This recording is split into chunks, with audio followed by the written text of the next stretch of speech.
Şu an oturduğunuz yerden sadece zihninizle binlerce kilometre ötedeki gizli bir askeri üssü görebildiğinizi hayal edin. Ya da zamanın ötesine geçip milyonlarca yıl önceki bir gezegene yolculuk yaptığınızı. Bu bir bilim kurgu senaryosu değil.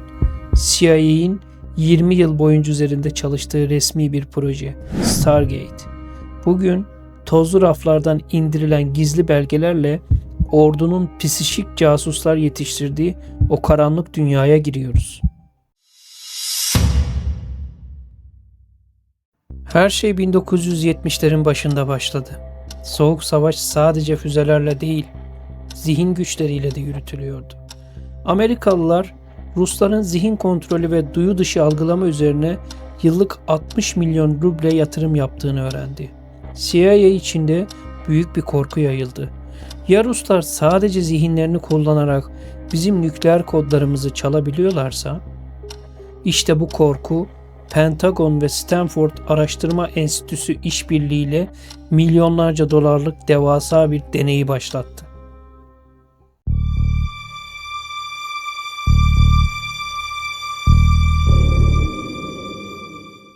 Projenin temelinde uzaktan görü tekniği vardı. Denekler hiç bilmedikleri koordinatları sadece zihinleriyle tarif etmek zorundaydı. Ingo Sivan gibi yetenekli isimler bu yöntemin babası sayıldı. Denekler basit ama sarsıcıydı. Bir odaya kapatılan deneye sadece bir coğrafi konum veriliyor, denek ise o an orada ne olduğunu kağıda döküyordu. İnanması güç ama bazı denekler kilometrelerce ötedeki Sovyet tesislerinin planlarını, içindeki gizli dosyaların rengine kadar doğru bildiler.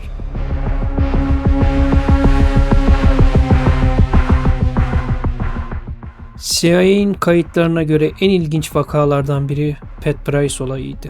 Price'a hiçbir bilgi verilmeden sadece bir fotoğraf gösterildiğinde o yerin yüzlerce metre altındaki gizli bir sığınağı tarif etmeye başladı.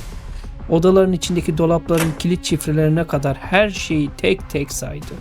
Ajanlar sığınağa gittiğinde Price'ın tarif ettiği her şeyin milimine doğru olduğunu gördüler. Bilim insanları şaşkındı.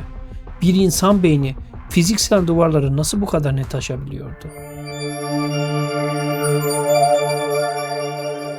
Projenin en sarsıcı dosyası ise 1984 yılına ait. Denek Joe McMonigle'a gizli bir zarf verildi ve sadece buraya git denildi. McMonigle zihninde gördüklerini anlatmaya başladı.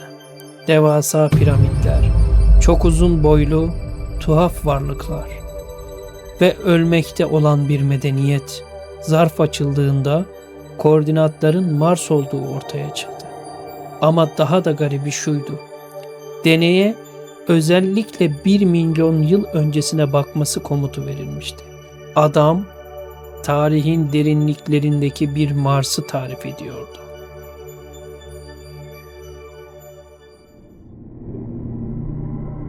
Ancak bu zihinsel yolculuklar her zaman güvenli değildi. Denekler bu seanslardan döndüklerinde bazen saatlerce kendilerine gelemiyorlardı. Bazı raporlarda deneklerin o an gördükleri şeylerin çok gerçek olduğu ve zihinlerinin o boyutta sıkışıp kalmasından korktukları yazıyordu. Hatta iddialara göre bazı uzak görü seanslarında denekler kendilerini fark eden başka varlıklarla karşılaştıklarını söylediler. Acaba CIA kapısını araladığı bu boyutta aslında yalnız olmadığını mı fark etmişti?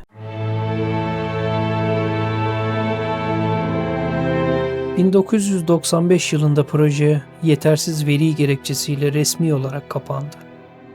Ama 2017 yılında CIA internet sitesinde 13 milyon sayfalık gizli belgeyi halka açınca bu konu yeniden alevlendi. Eğer bu yöntemler tamamen başarısız olsaydı neden 20 yıl boyunca devam edildi? Belki de bu açıklama bugünün teknolojisiyle birleşen çok daha gelişmiş bir gizli programı saklamak için yapılan bir perdeydi.